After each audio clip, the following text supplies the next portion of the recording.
All right, hello once again. This is Jeff Scott, your instructor for the complete ASP.NET course. What I'm going to do is right now is kind of go through the summary before I go through the last lesson that we're going to do here with jQuery. And the reason that I'm doing that is, again, I want to make sure that you have an understanding that we're using jQuery with ASP.NET. Remember that ASP.NET is a server-side language. Remember also that jQuery is a JavaScript library and it's a client-side language. All right, so we're adding client-side code to a server-side language. I've already shown you an example or a couple of examples where we went through and we did a, what did we do? We did a menu, all right, and if you remember,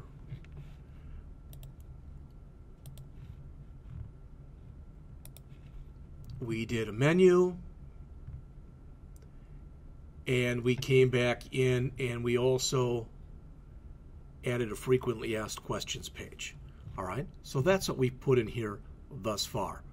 All right, that said then, what I want to mention to you is, again, some of the best sites, if you say, well, I'd like to learn more about jQuery and I don't know if I really have the time to take a course, Udemy has a lot of great courses on jQuery, but here's some other places that you can go to. You know, a great starting place is the main jQuery site, which is just jQuery.com. And you see it right here. That's where you download jQuery. That's where all of the API documentation is, and there's other information. We're going to look at a plugin in just a minute. All right. Okay.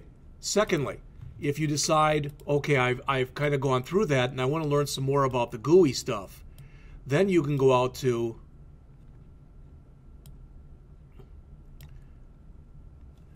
jQueryUI.com, which is the jQuery user interface. All right. And again, there's API link, there's the download, there's a lot of information. There's, as I showed you before, I went over the accordion example with you. There is just a plethora of information out there. All right. What I'm going to show you in just a minute is one of the jQuery plugins, and that is the jQuery validation plugin. And that is at http://jQueryvalidation.org. Now, if you do go out there, there's a pretty nice 12 or 13 minute video on how to use it. And there's also some demos. In fact, what I've basically done is replicate one of the demos that's out here, and that's this one right here. And that's what we're going to look at in just a minute.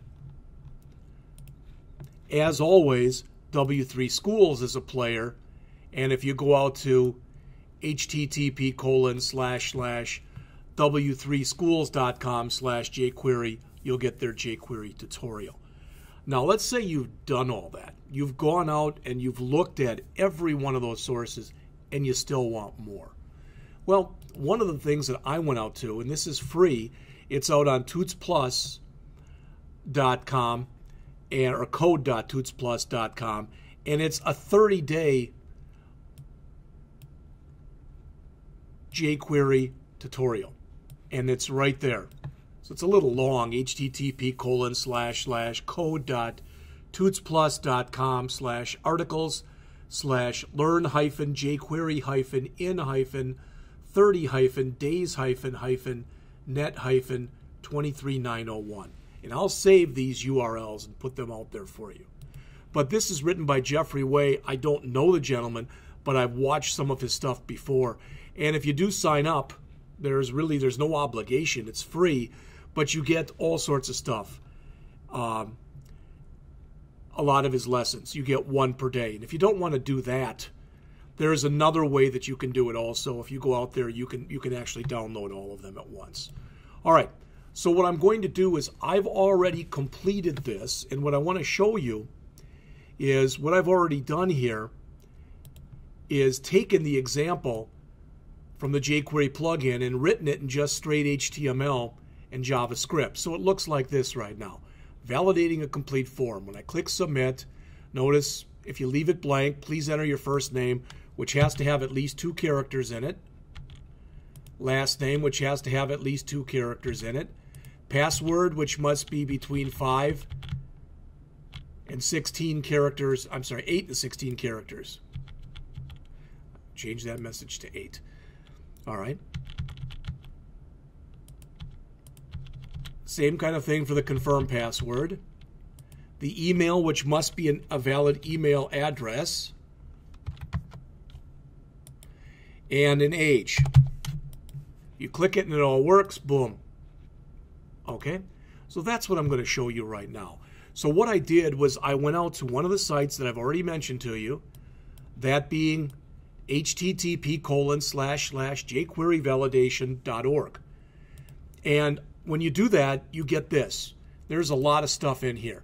There's the demo, and that's kind of what I pulled out. A dist for distribution, library, some source stuff, some test stuff, some grunt file stuff. Whoop, it's a script. A JSON file, and a README file. So what I did was I pulled out what I needed from there, and that was their CSS. And from their JavaScript, I pulled out the actual validating tool.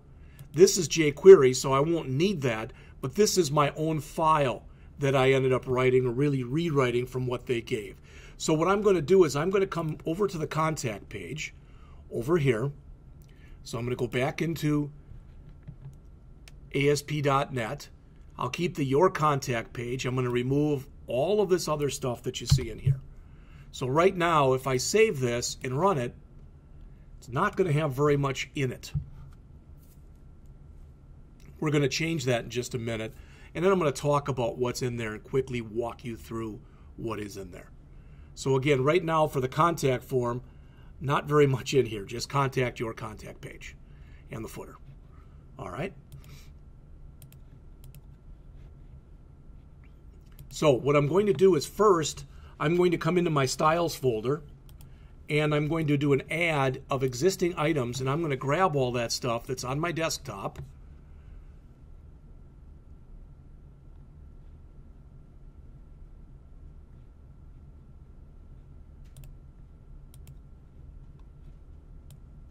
And it's under jQuery validation, I believe. So I'm going to grab all this, and I'm going to add that. So that added it right here to our styles. Okay. Next, I'm going to come over to our scripts folder, and again, I'm going to right mouse click, add, not new item. Right mouse click, add, existing item. All right. And I want to go to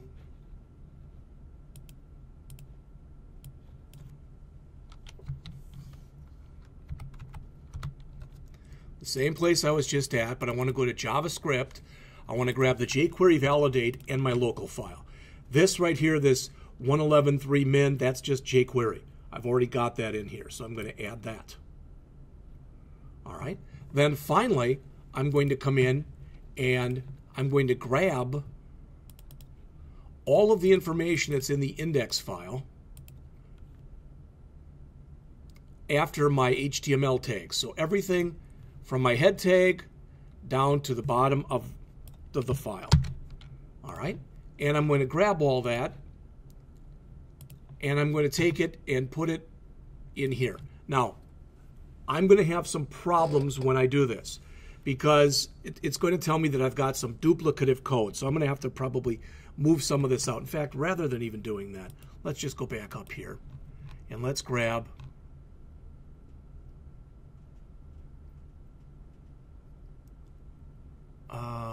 let's see.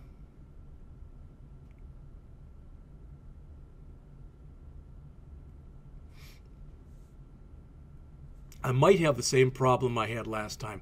It may end up that what I have to do is I may have to come in here and make this as a separate file.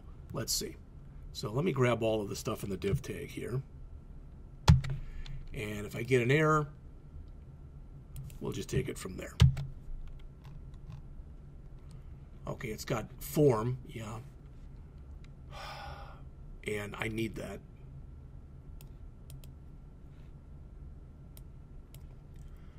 Let's see.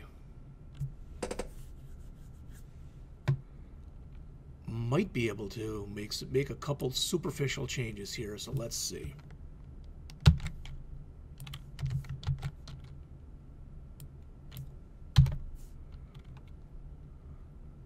Remove that form tag. Let's see what it looks like when I go back into design mode here. Okay, well, you can see I lost all of my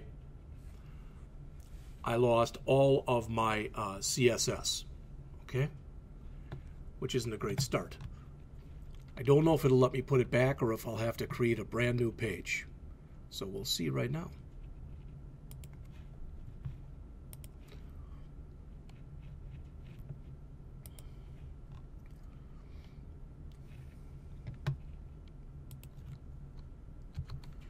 See, this is my body content. If I put another placeholder in there, I've tried doing that before and it doesn't seem to like it very much.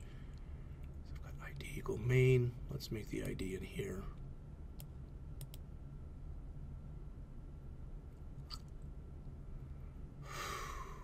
Tell you what I'm going to do, because otherwise this is just going to take way too long. I'm going to leave this page here. I'm going to right mouse click on here, choose add new item. I'm going to come over to web form, and I'm going to put in here contact 2. It won't be based off of a master page, so I'll just add it. There it is. All right, then I'll go back to contact. In fact, I'll go back to here, and I'll just grab everything other than the doc type statement. Copy that.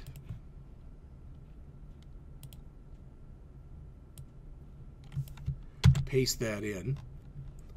All right.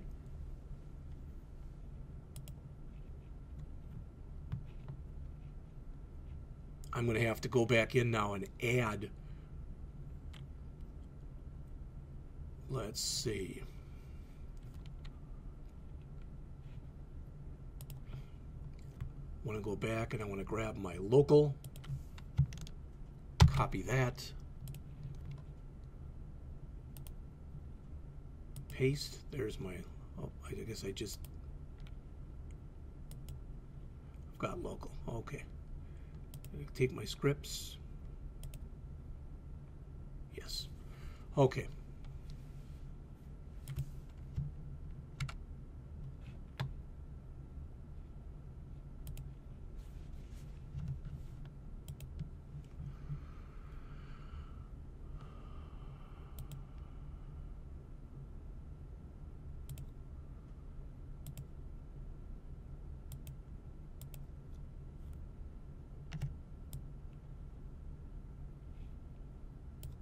Okay, so I just added all of those CSS files in here. And they're more than I need, but that's really not a problem. This reset one has to be the first one because it's resetting everything back. All right, now let's see. If I go back to design mode, looking good. All right, let's save this. We'll save it. We'll run it, we'll see if it works, and then we'll go back and, for lack of better words, kind of decompose the entire thing. Well, it's not showing me my stuff.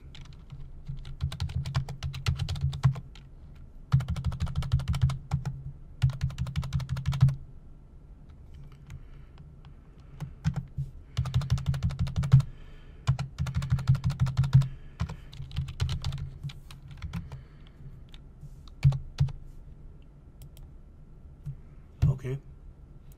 It is grabbing all of the information that I put in there, and that's a good thing. All right, but not everything that I have in here is working. So I'm going to pause, fix it, come back and explain to you what